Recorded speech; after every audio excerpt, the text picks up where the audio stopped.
Great. I just wanted to add to what Seppi said about using helic versus reverse phase, that it depends somewhat on the matrix as well. You don't see as many unique compounds in plasma and helic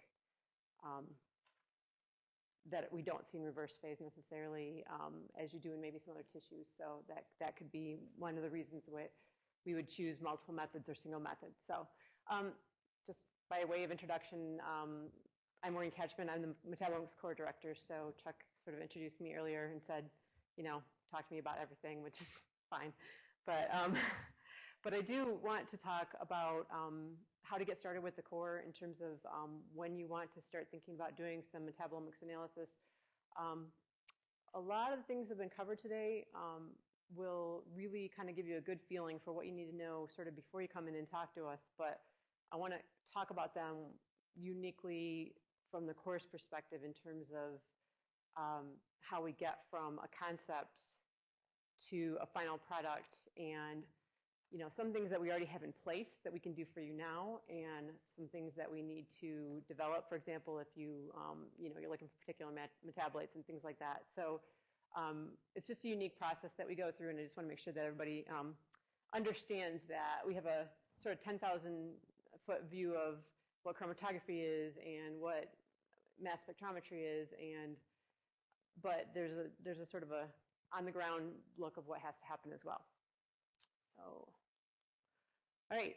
So the objectives for today, hopefully by the time I'm done here today, you'll understand how to procure services from the core. What are the standard offerings the core has and how we do our method development. And then I'm going to talk briefly about the unique role of doing data interpretation for untargeted metabolomics. I'm going to talk about that more in a couple days, but I wanted to just make the point today that that doing untargeted metabolomics can be a very iterative process. It can be, you know, a way in which you look to see what kind of compounds might be differential between your samples, and then have to go back and do a lot of targeted work after that. So, okay, so Anna and Kelly have covered a lot of the important topics, as well as Chuck. Some of the pre-analysis considerations, such as, you know, being really consistent in your sample collection, consistently consistent, as Kelly would say. Kelly only briefly touched on the idea about how to wash and quench your samples, talked a little bit about perfusion versus not perfusion. But I wanted to later on show you on our website where we have a document that explains really how you should handle samples, especially you know, things like tissues and cells, and just making sure that you get the right treatment of those, sort of get rid of the media, freeze them in liquid nitrogen as soon as possible. And I'll talk a little bit more about that later.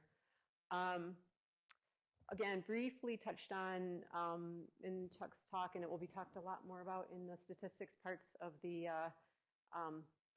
seminar in later days, would be how many replicates do you need?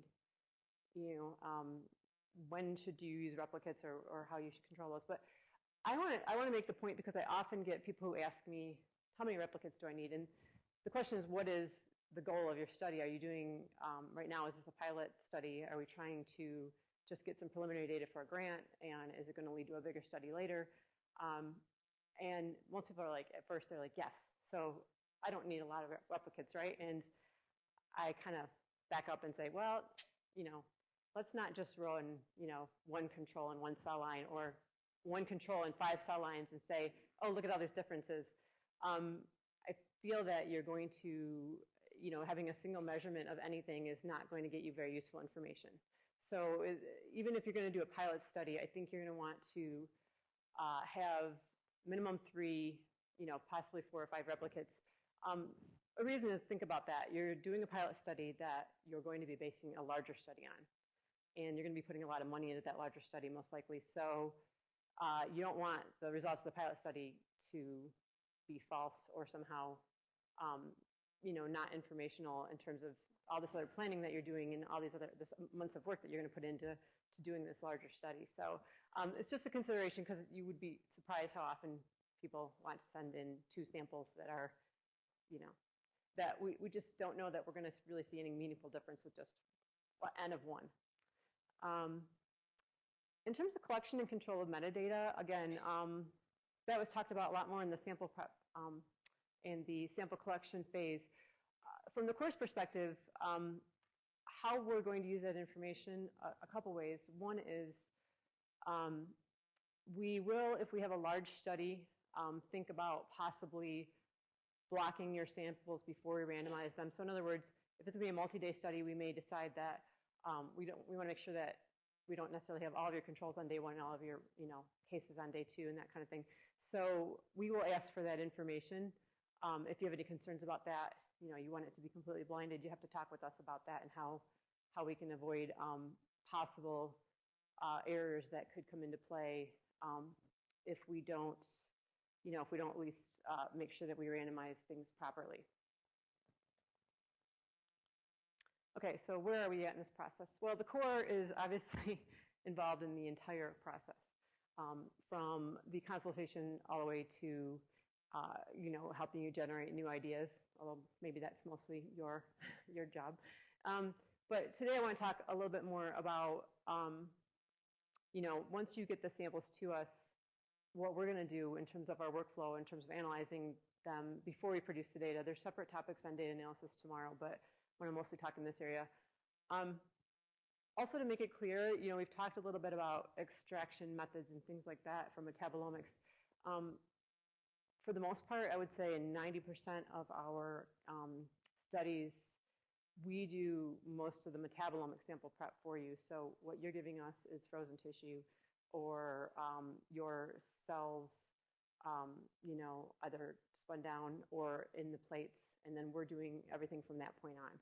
Some people think they have to do the extraction themselves. I just want to make that point. Okay, so I'm going to briefly talk about, again, just to reiterate the difference between targeted analysis and untargeted analysis. Targeted analysis is generally hypothesis-driven metabolomics. So in other words, you have an idea of a pathway that's going to be important in your whatever your hypothesis is, what's going on with your system, and you want us to measure that for you. And this is just an example of a paper that came out from El-Zaatari and colleagues here at the University of Michigan, where we measured some things for them. And in this study, they hypothesized that tryptophan catabolism was important in the severity of C. difficile infection. And so what they did was they went and procured IDO1 knockdown mouse and came up with a scheme to measure, and they asked us to measure the tryptophan pathway, and specifically to see whether, what the levels of kynurenine were in the two different systems. So to be brief about how they did the experiment, they had the wild type mice and the IDO1 knockdown mice, and then all the mice were fed an antibiotic, and then some of the mice were then infected with C. difficile, and they then measured the kynurenine levels. So over here you can see that I'm sorry, I can't see that. Just make sure I got my things right. So the infected mice in the wild type had much higher kynurenine levels, and the infected mice in the IDO1 knockdown had lower kynurenine levels. And so that makes sense because they knocked it down. But what they also determined at the same time was that the infected mice in the knockdown had much greater presentation of the disease. In other words, they had more lesions in their the lining of their wall, the cecum. And so they further went on to try to figure out what the mechanism of this was. The Metabolomics was a small but important part of the study, just to show that, yes, there was an association between the kynurenine level and the presentation of the disease in the mice. And so that's all I'm going to really say about that. But that's a typical case where people have an idea of what what they think is happening, and we're going to use metabolomics to kind of help the first step of the mechanism and figure out what's going on. Okay, so if you are wanting to procure services from the core, probably the first place you're going to come is to our website or to contact one of us now that you've been here and you've met us. But we have a newly designed website, which I think is very easy to navigate. Right here where it says project requests, this is actually where if you go to this tab, you're going to find all that documentation about how to prepare your samples and that sort of thing. Some other forms you'd need to get started with ordering metabolomic services. But I also want to really bring your attention to this tab over here, which is the services and fees. So we've broken down in this tab all of the things that we offer at this time, and we've broken it down into really like 5 different categories. Targeted metabolomics, which is a certain group of assays.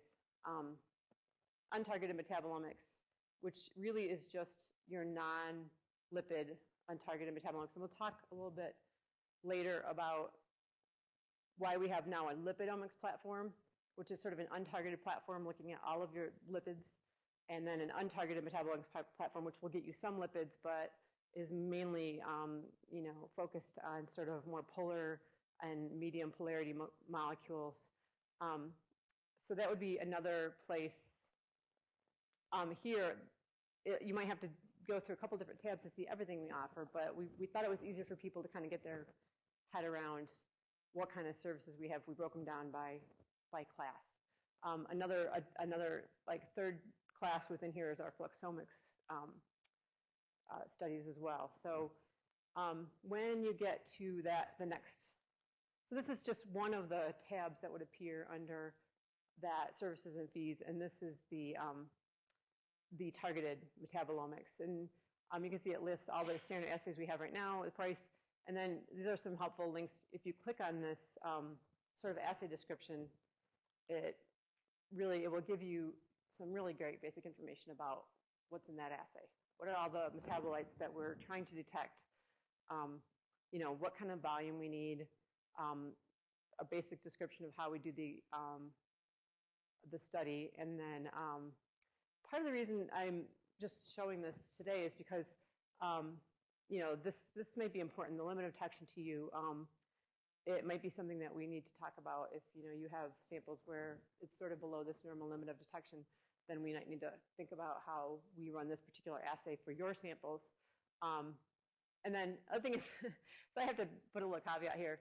We put minimum volumes and minimum tissue amounts and things like that, but these are a little bit flexible. We've been working with smaller and smaller sample sizes through the last year especially. So contact us if you're concerned because you see, oh my gosh, it says I need 50 milligrams tissue. I don't have that. Well, just contact us because it probably most definitely can.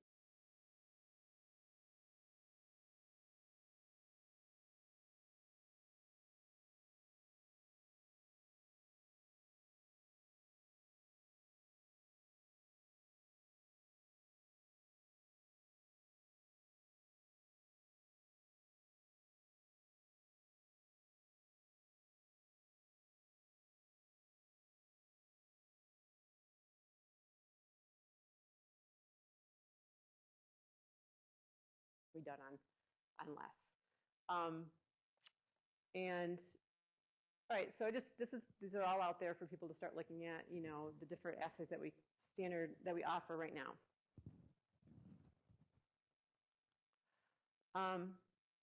So again, targeted metabolomics. These are our standard assays that we've already developed or will develop a new one for you. And just want to reiterate that how we determine what an assay is we try to map as much of a pathway or a particular class of compounds as possible. So that's sort of like an overarching goal of developing a targeted assay. Sometimes we actually do need to use multiple methods in one assay to get all those compounds. So for example, when we do the TCA cycle analysis, we actually have to use LC and GC because there's just a couple compounds that we can't get in LC that we have to get in GC, such as alpha-ketoglutarate and fumarate. That really doesn't matter to you when you get your data report. You may get 2 separate reports. They're coming from LC and GC, but from your point of view, it's all quantitative, and so it doesn't matter what instrument it was run on. Generally, it provides absolute quantitation, which is, as we've been talking about, really involves creating a standard calibration curve and measuring your samples against that curve.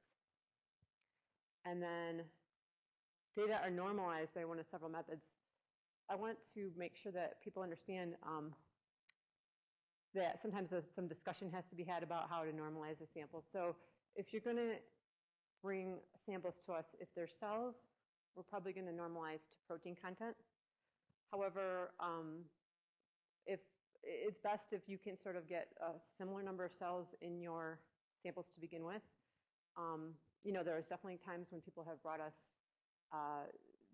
cells where, we have something that's about 10% of the other one, and it's just due to the growth conditions of those two different cells that they're trying to compare, and we've had to sort of figure out how to normalize it ahead of time because, having that much of a difference, a 90% difference can kind of throw things off at the front end. But beyond that, if you have plasma or serum, we don't necessarily normalize because we're just going to be measuring micromolar amounts or whatever the case may be in those. If you have tissue, generally speaking, that will come to us. We'll have liquid. You would have quickly flash frozen that in liquid nitrogen, and then it will come to us at -80.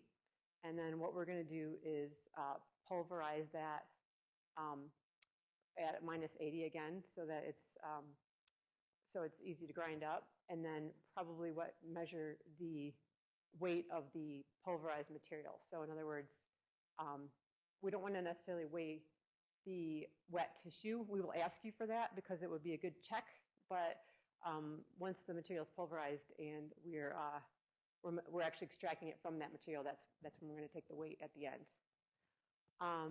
And if you have fecal, like pellets, fecal material, or some other kind of intestinal fluid, we'll have to talk about how to normalize those as well, because that sort of depends on the liquid content, and usually sometimes that will involve, because the liquid content may be very different. If some mice are really sick and they have really liquidy stool, then we're going to want to dry that down and normalize to the dry weight versus, like, say, the ones that are healthy and have normal stool. So that's great. You've seen now our website. You know what kind of standardized assays we offer. But let's say that you have something else you want to be looking at that we're not offering right now.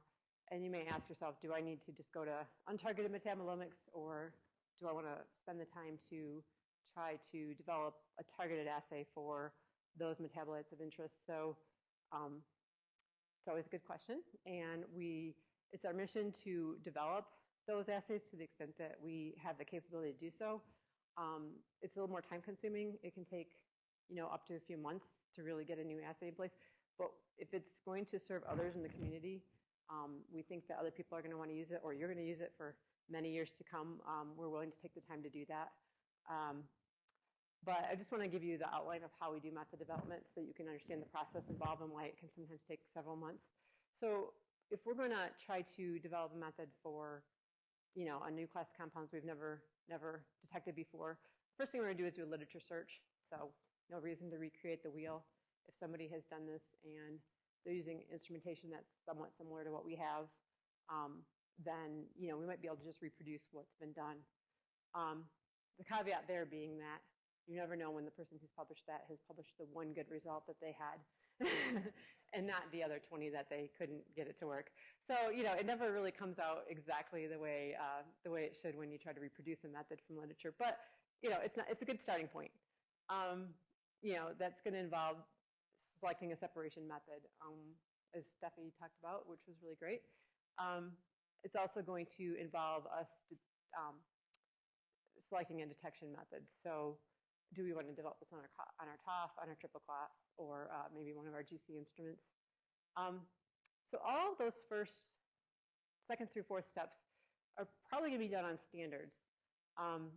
And so I think that's on the next slide. So I'll get onto that in a minute. But once we've developed that method, maybe on standards, then we also have to make sure that we are comfortable with the homogenization and extraction method for your samples, and how reproducible that is.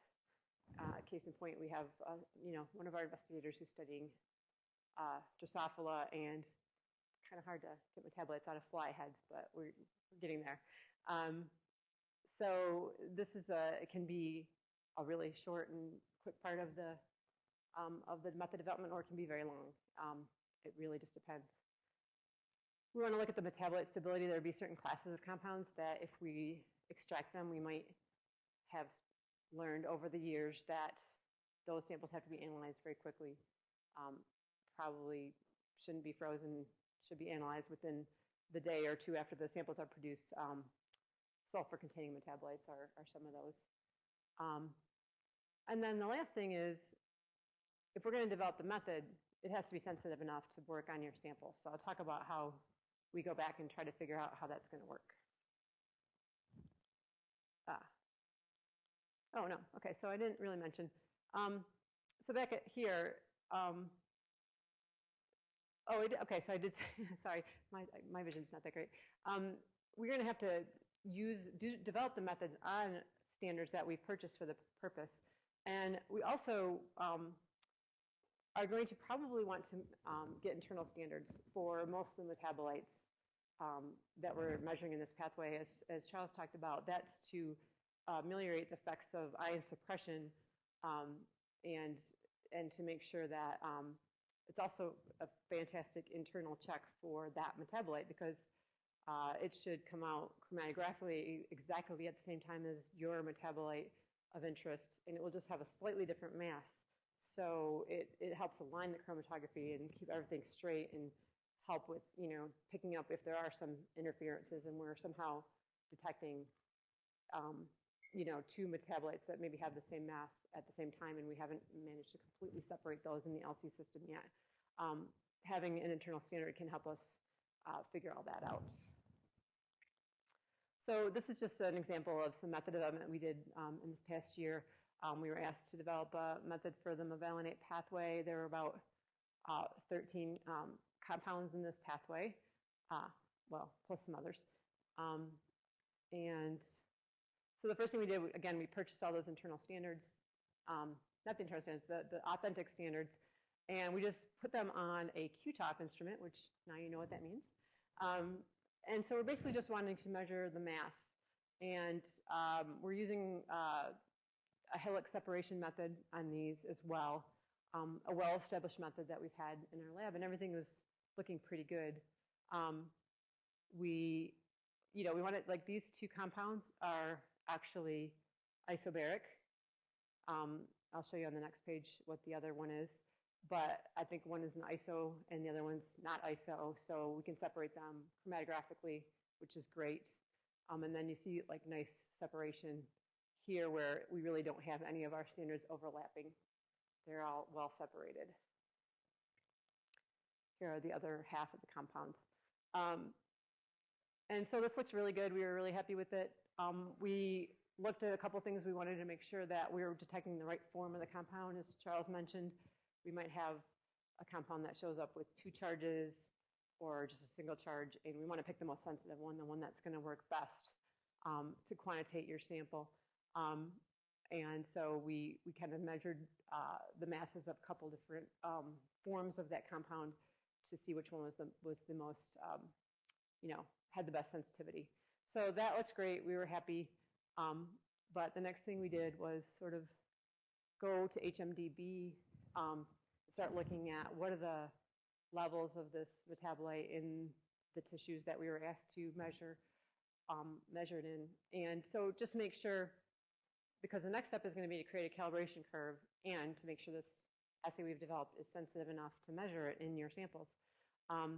So I'm confident most of you guys have seen HMDB before, but for those of you who haven't, I'm just going to tell you a little bit about it.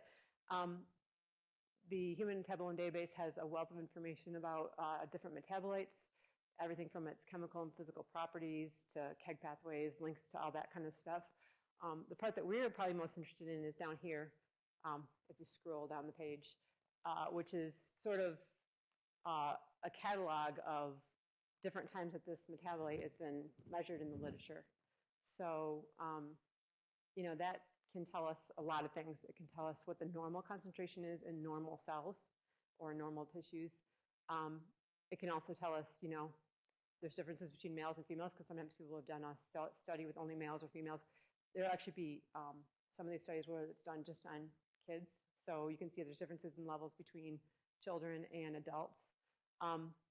And also what kinds of tissues it's been measured in and that sort of thing. And sometimes it's not here. You want to measure it in, liver or muscle tissue, and it's not here in this. I mean, we could go out and do a further literature search, but this is a nice one-stop shopping place to see all the places it's been.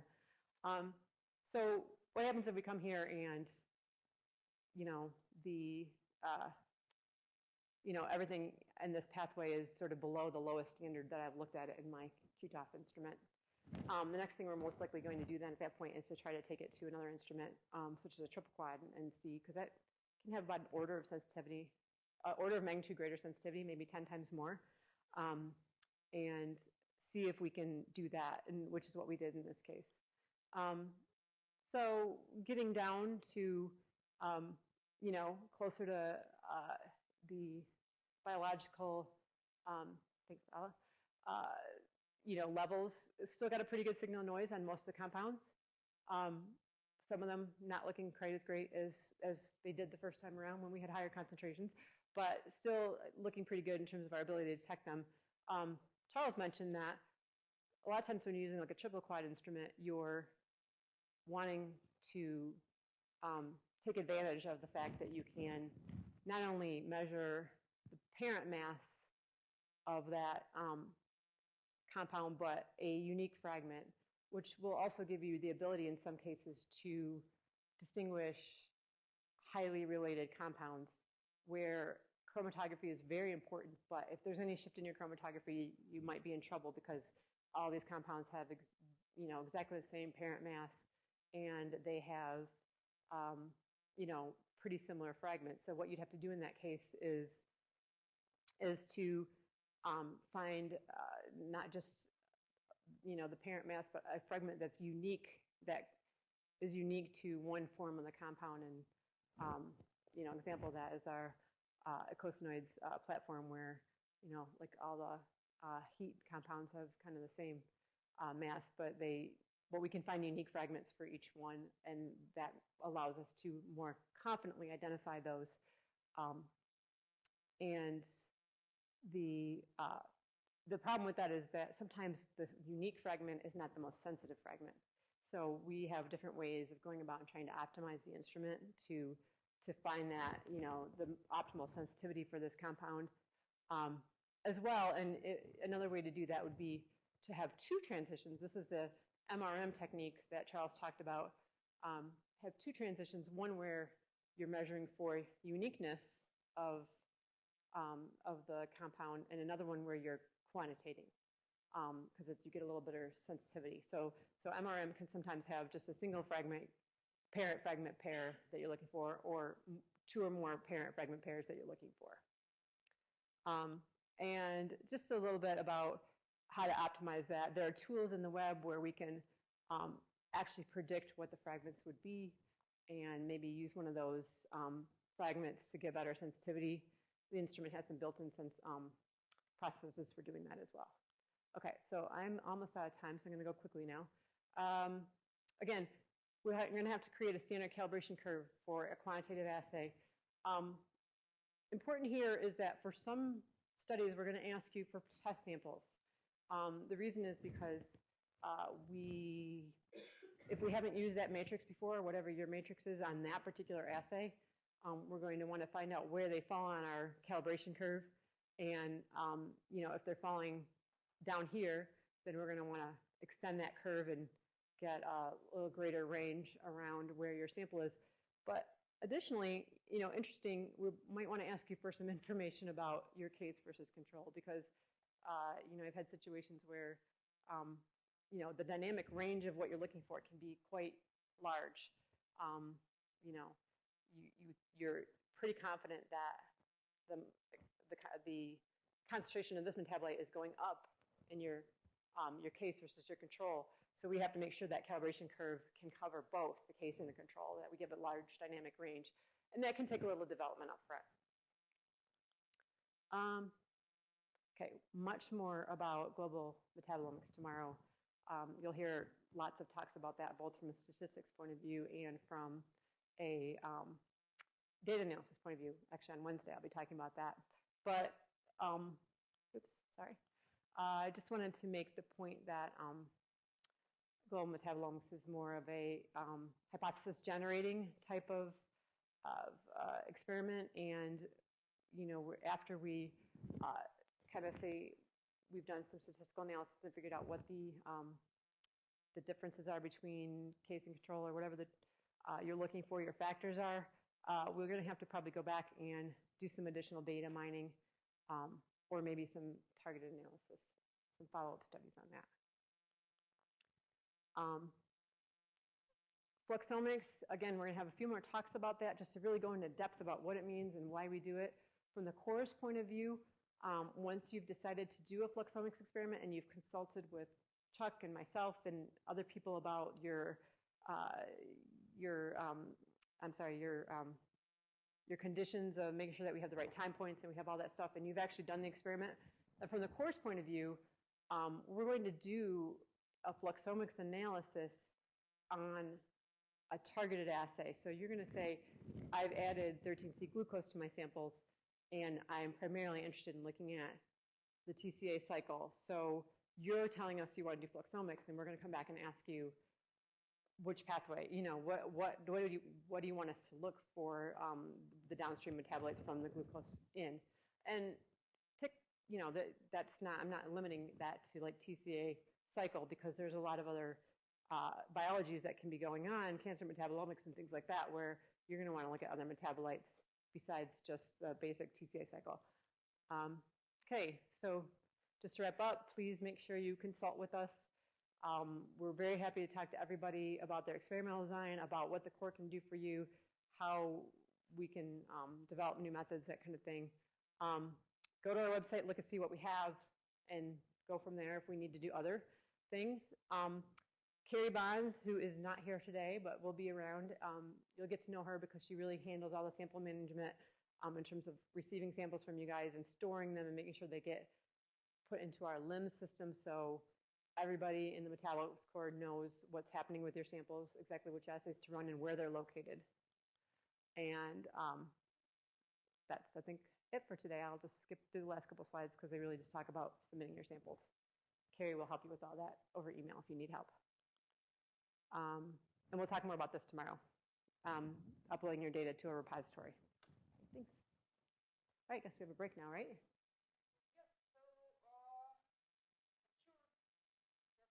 Oh, right, yeah. Any questions right now?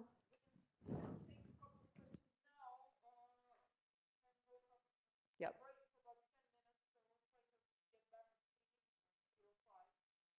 And if anything occurs to you between now and the end of the day, we're going to have a panel discussion as well, where all the speakers will be up here, so we can ask more questions later. But are there